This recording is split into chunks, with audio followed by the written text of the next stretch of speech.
श्री शिवाय नमस्तुभ्यम।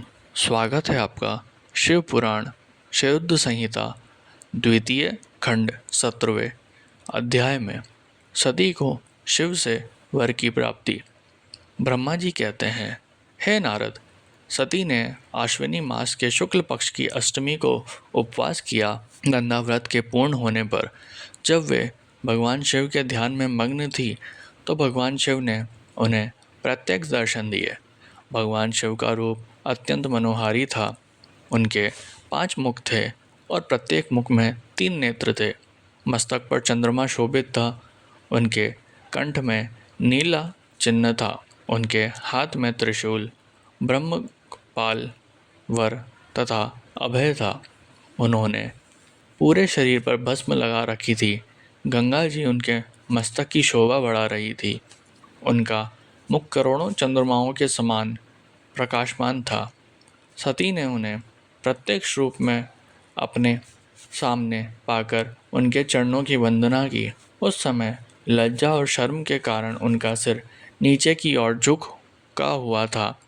तपस्या का फल प्रदान करने के लिए शिवजी बोले, उत्तम व्रत का पालन करने वाली हे दक्ष नंदिनी, मैं तुम्हारी तपस्या से बहुत प्रसन्न हूँ, इसलिए तुम्हारी मनोकामनाओं को पूरा करने के लिए स्वयं यहाँ प्रकट हुआ हूँ।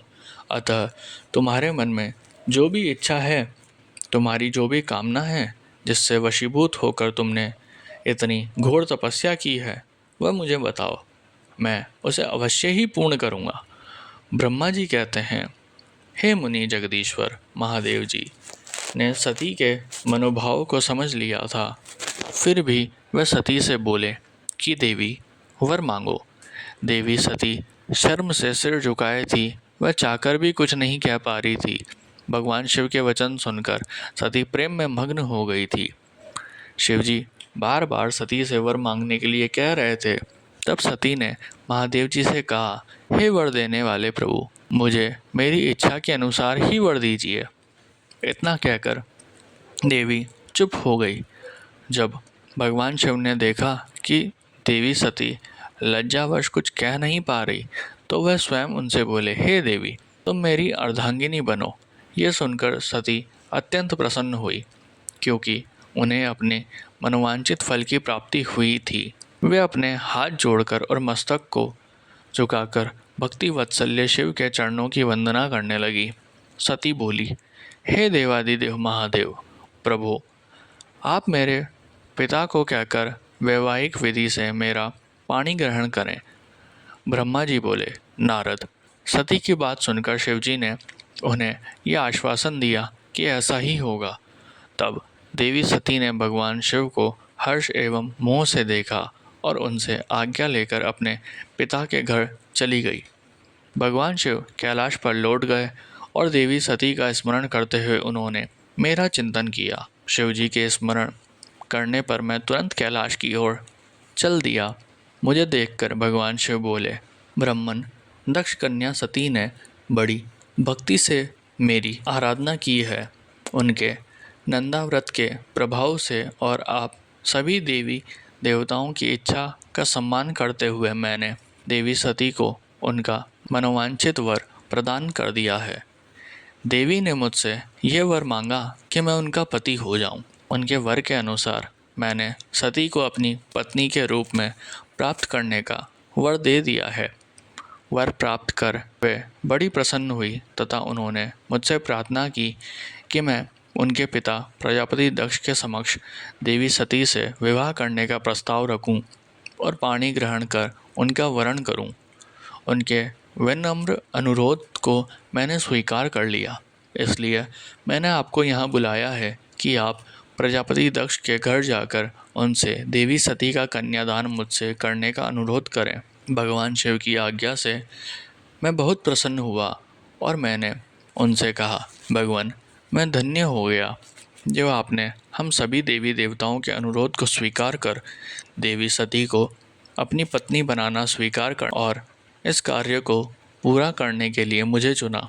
मैं आपकी आज्ञा अनुसार अभी प्रजापति दक्ष के घर जाता हूँ तथा उन्हें अपना संदेश सुनाकर देवी सती का हाथ आपके लिए मांगता हूँ। ये कहकर मैं वेगशाली रथ से दक्ष के घर की ओर चल दिया।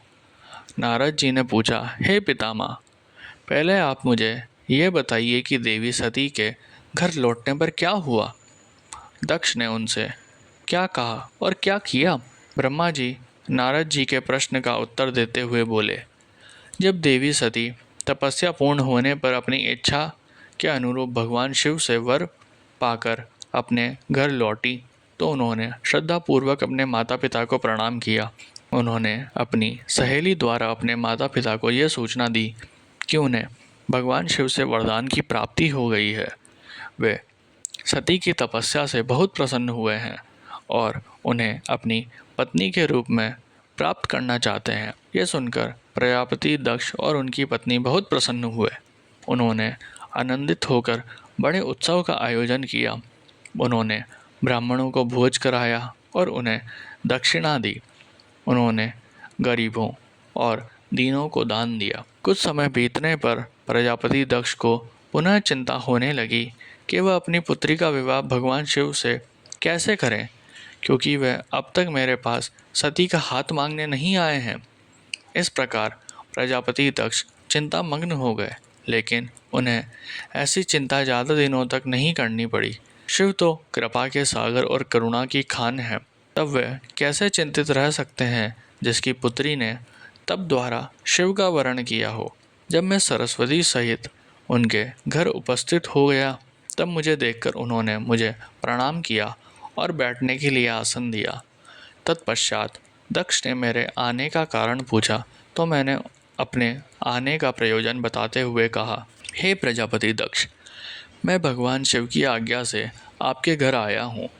मैं देवी सती का हाथ महादेव जी के लिए मांगने आया हूँ।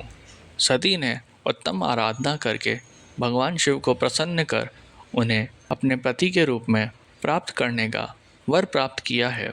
अतः तुम शीघ्र ही सती का पाणी ग्रहण शिवजी के साथ कर दो। नारद, मेरी ये बात सुनकर दक्ष बहुत प्रसन्न हुआ। उसने हर्षित मन से इस विवाह के लिए अपनी स्वीकृति दे दी। तब मैं प्रसन्न मन से कैलाश पर्वत पर चल दिया।